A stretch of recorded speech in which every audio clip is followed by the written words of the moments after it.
Est-ce que vous avez remarqué, ces dernières années, que monter un escalier demande un peu plus d'effort qu'avant? Ou couvrir un bocal, soulever un sac de course, se relever d'un fauteuil, tout ça semble plus difficile qu'il y a 10 ans? Si c'est votre cas, je veux que vous sachiez une chose, vous n'êtes pas seul, et ce n'est pas une fatalité. Ce que vous ressentez a un nom. Ça s'appelle la sarcopénie. Et la bonne nouvelle, c'est qu'on peut faire quelque chose contre elle à tout âge, et souvent avec des changements simples dans ce qu'on mange au quotidien. Dans cette vidéo, on va parler des protéines. Pas de régime compliqué, pas de suppléments coûteux. Juste ce que la science nous dit aujourd'hui sur les meilleures sources de protéines après 60 ans et comment les intégrer facilement dans votre alimentation. Restez avec moi jusqu'à la fin, parce que la troisième partie de cette vidéo contient peut-être l'information la plus utile que vous entendrez sur ce sujet. Bienvenue sur Sagesse Santé, la chaîne qui vous accompagne pour prendre soin de vous avec des informations claires, fiables et respectueuses. Aujourd'hui, on va parler d'un sujet qui touche presque tout le monde après 60 ans et pourtant, on en parle rarement, la perte de masse musculaire. Vous savez, nos muscles, on a tendance à les oublier quand tout va bien. On pense aux os, au cœur, à la tension artérielle. Mais les muscles, eux, travaillent en silence chaque jour. Ils nous permettent de marcher, de porter, de nous tenir droit, de garder notre équilibre. Et avec l'âge, si on n'y fait pas attention, ils s'affaiblissent progressivement sans qu'on s'en rende vraiment compte au début. Dans cette vidéo, on va voir ensemble ce qu'est vraiment la sarcopénie, pourquoi les protéines jouent un rôle si important après 60 ans, quelles sont les meilleures sources selon votre situation, et comment les intégrer facilement dans votre quotidien sans bouleverser vos habitudes. Allez, commençons. D'abord, mettons un mot sur ce phénomène. La sarcopénie, ça vient du grec « sarx », qui veut dire chair, et pénia, qui veut dire perte. En clair, c'est la perte de masse et de force musculaire liée à l'âge. Et c'est quelque chose de tout à fait naturel. À partir de 40 ans environ, on commence à perdre un peu de muscle chaque année. Après 60 ans, ce processus s'accélère. On estime qu'on peut perdre entre 3 et 5% de sa masse musculaire tous les 10 ans si on ne fait rien. Concrètement, ça veut dire quoi dans la vie de tous les jours? Ça veut dire qu'on fatigue plus vite. Qu'on est plus fragile face aux chutes. Que la récupération après une maladie ou une opération prend plus de temps. Et avec le temps, ça peut affecter notre autonomie et notre capacité à faire les choses seuls, à notre rythme, chez nous. Mais voilà ce que j'aimerais que vous reteniez, la sarcopénie n'est pas une condamnation. C'est un processus qu'on peut ralentir, et même en partie inverser. Et pour ça, deux choses sont essentielles, bouger régulièrement et même modérément et bien manger. En particulier, manger suffisamment de protéines. Et c'est justement là que beaucoup de personnes de 60 ans et plus font sans le savoir une erreur importante. Dans un instant, je vais vous expliquer laquelle. Les protéines, c'est le matériau de construction de nos muscles. Imaginez que vos muscles sont comme un mur de briques. Chaque jour, certaines briques s'abîment et doivent être remplacées. Les protéines que vous mangez, c'est la matière première pour reconstruire ces briques. Le problème, c'est qu'avec l'âge, notre corps devient moins efficace pour utiliser les protéines qu'on lui donne. Les scientifiques appellent ça la résistance anabolique, un terme compliqué pour dire quelque chose de simple. Après 60 ans, vous avez besoin de plus de protéines qu'avant pour obtenir le même effet sur vos muscles. Et pourtant, beaucoup de personnes âgées mangent moins de protéines. Pourquoi? Parce que l'appétit diminue souvent avec l'âge. Parce que cuisiner seul devient moins motivant. Parce qu'on nous a parfois dit que trop de protéines fatigue les reins, une idée qui mérite d'être nuancée, et on en parlera. Alors combien faut-il manger de protéines après 60 ans? Les recommandations actuelles pour les adultes en bonne santé sont d'environ 0,8 g de protéines par kilo de poids corporel par jour. Mais pour les personnes de plus de 60 ans, de nombreux spécialistes recommandent de monter à 1,2, voire 1,6 g par kilo.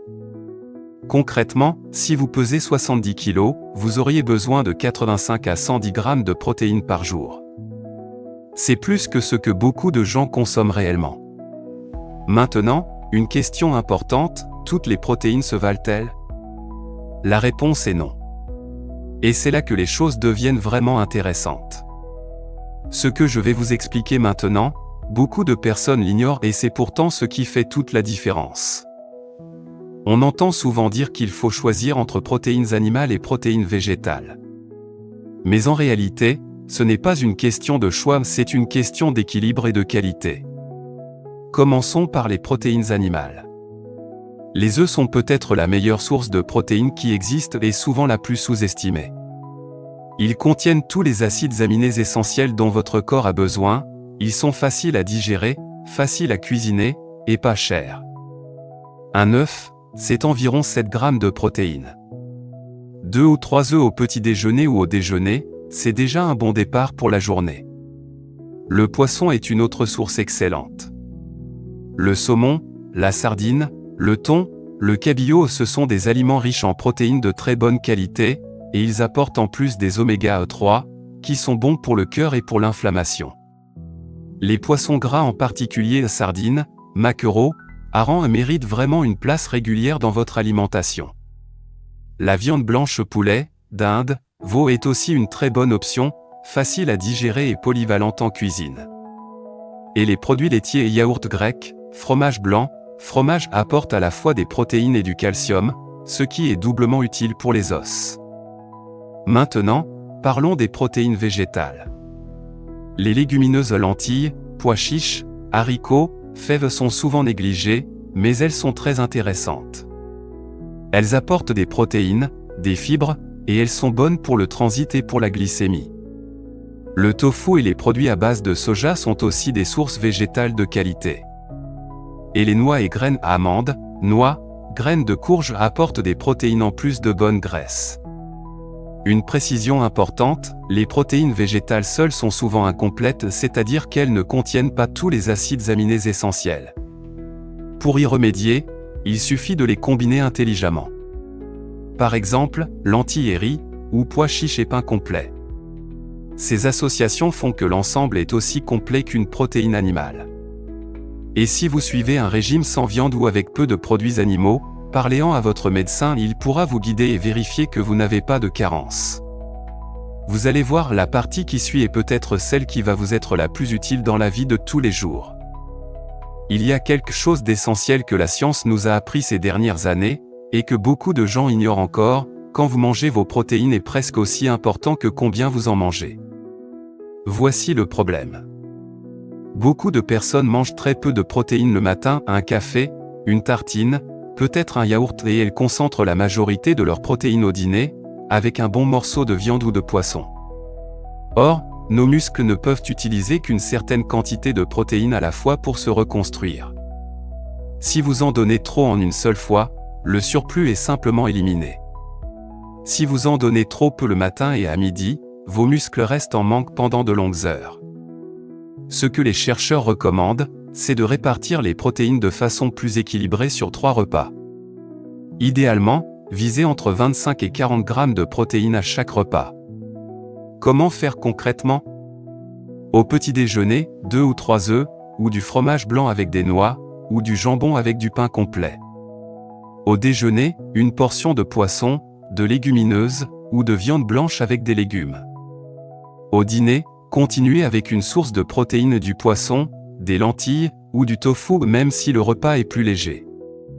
Et un dernier point sur la question des reins, on entend parfois que manger beaucoup de protéines est dangereux pour les reins. En réalité, pour les personnes en bonne santé, les quantités que je viens de mentionner sont tout à fait sûres.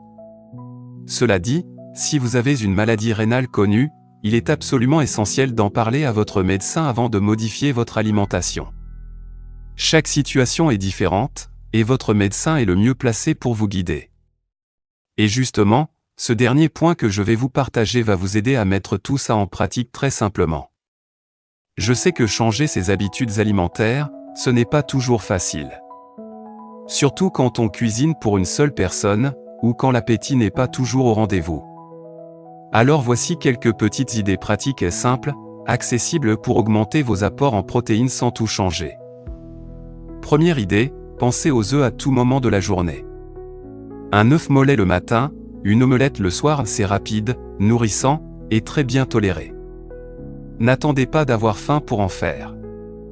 Deuxième idée, gardez toujours des légumineuses en boîte dans votre placard.